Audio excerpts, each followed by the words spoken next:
Sasa kupitia tovuti ya www.lawimshana.com unaweza kudownload bure nyimbo za injili za mke wangu na mafundisho ninayotoa mbashara au live yakiwa sasa katika mfumo wa MP3 au audio.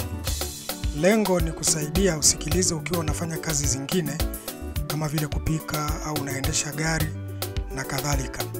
Lakini pia kwa ajili ya kuwasaidia wenye simu ndogo ambazo hawawezi kushiriki mtandaoni moja kwa moja. Unachotakiwa kufanya ni kuwa na anwani ya email ya Gmail. Ukiwa na Gmail itakuwa rahisi kudownload masomo haya kwa njia ya audio bure. Na unaruhusiwa kudownload na kuwapatia watu wengine pia bure.